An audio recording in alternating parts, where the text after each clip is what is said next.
Shalom.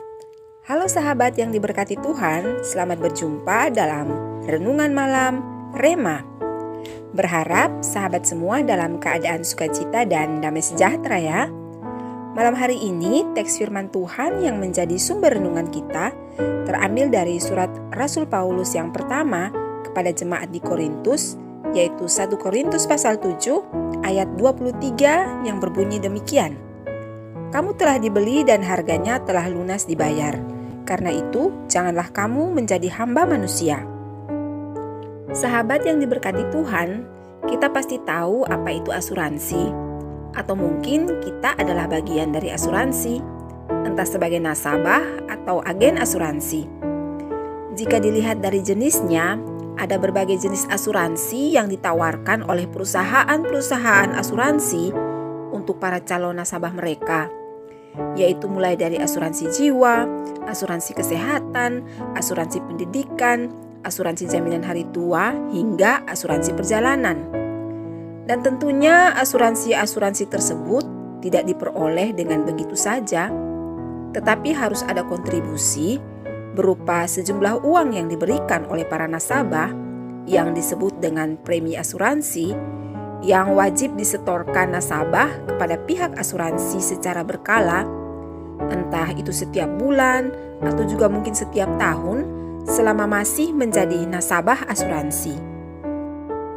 Sahabat, sadarkah kita bahwa asuransi yang ada saat ini hanyalah berupa jaminan untuk jasmani saja?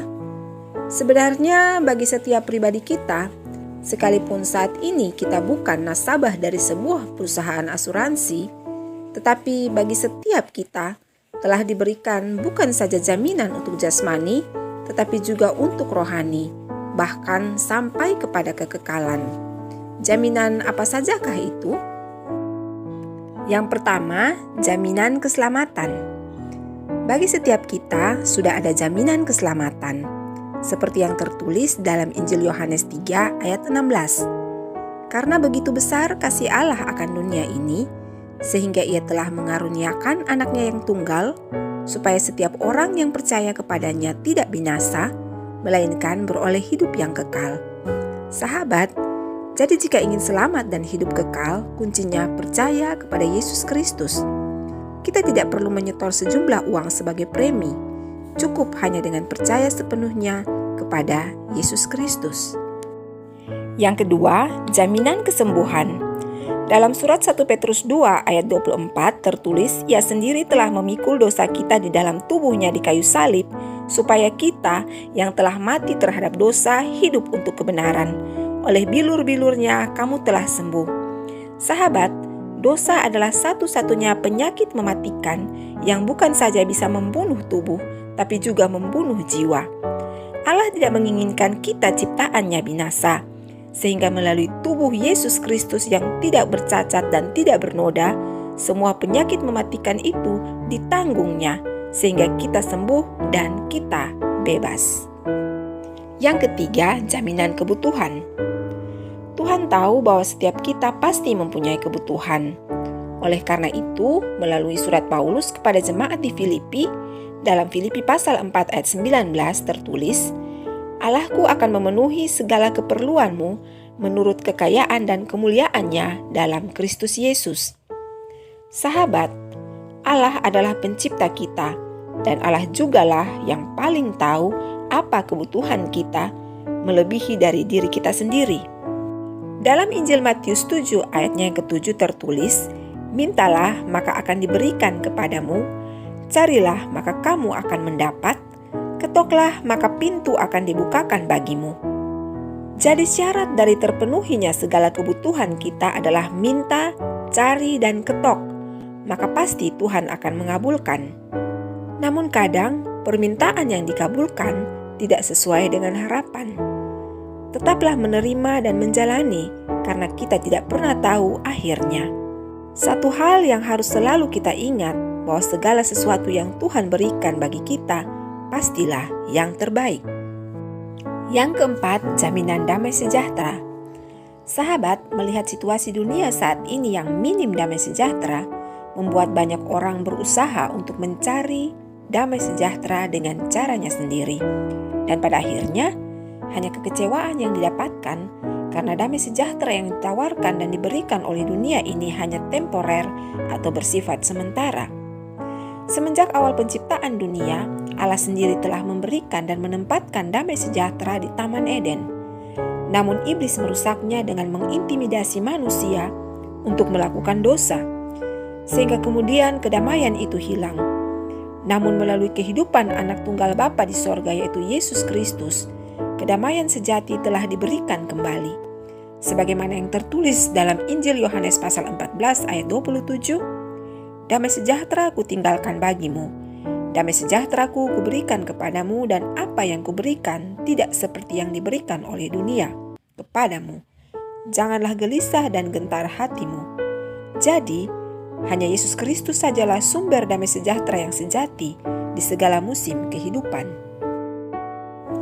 Yang kelima, jaminan kelegaan. Dunia syarat dengan beban dan problematika kehidupan. Tidak ada seorang pun di dunia ini yang bisa mengelak dari hal itu.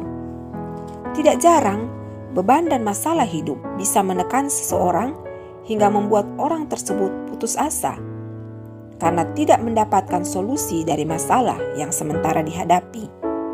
Sahabat, Tuhan tahu benar akan hal ini.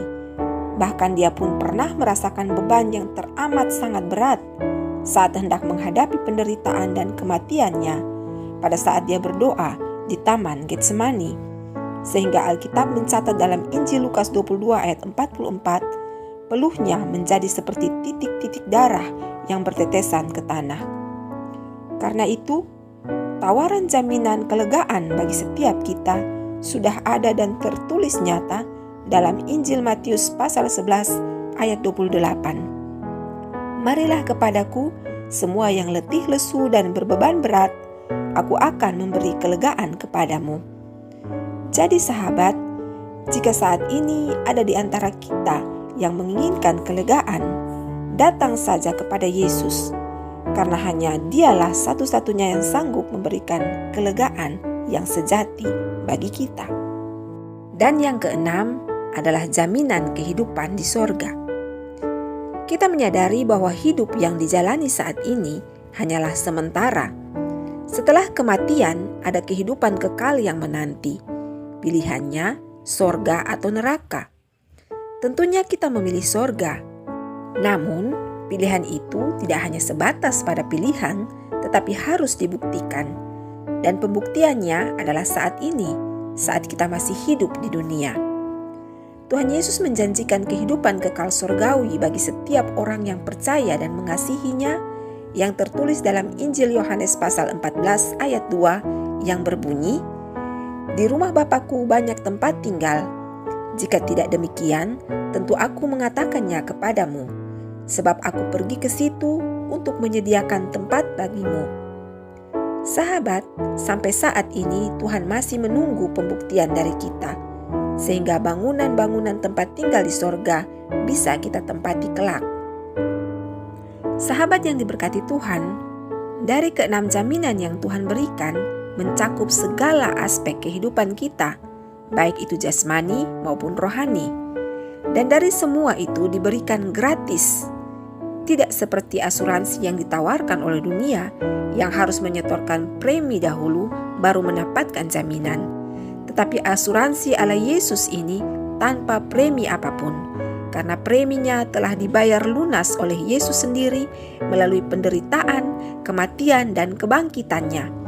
Oleh karena itu, janganlah berharap dan bersandar atau bahkan menjadi hamba manusia, karena kita adalah milik kepunyaan Kristus yang telah ditebus dan harganya telah lunas dibayar.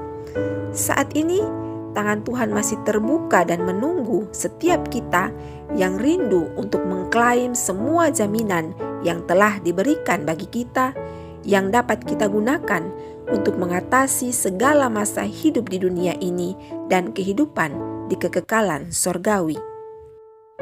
Sahabat, mari berdoa. Tuhan Yesus yang baik, kami bersyukur untuk kasih dan penyertaan-Mu yang sempurna dalam hidup kami. Terima kasih untuk jaminan kehidupan dunia dan kekekalan sorgawi yang Engkau berikan bagi kami. Kami perlu tuntunan Roh Kudus-Mu agar kami bisa menggunakan semua jaminan itu bagi hidup kami. Ampunilah segala dosa kami, dalam nama Tuhan dan Juru Selamat kami, Yesus Kristus, kami berdoa. Amin. Sahabat yang diberkati Tuhan, terima kasih untuk kebersamaan kali ini. Jangan lupa bagikan kebaikan dan kebenaran yang engkau dapatkan, agar orang lain juga bisa merasakan kebaikan dan kebenaran dalam Kristus Yesus. Sampai berjumpa di lain kesempatan. Kasih Tuhan kita Yesus Kristus menyertai-mu. Selamat malam, Shalom.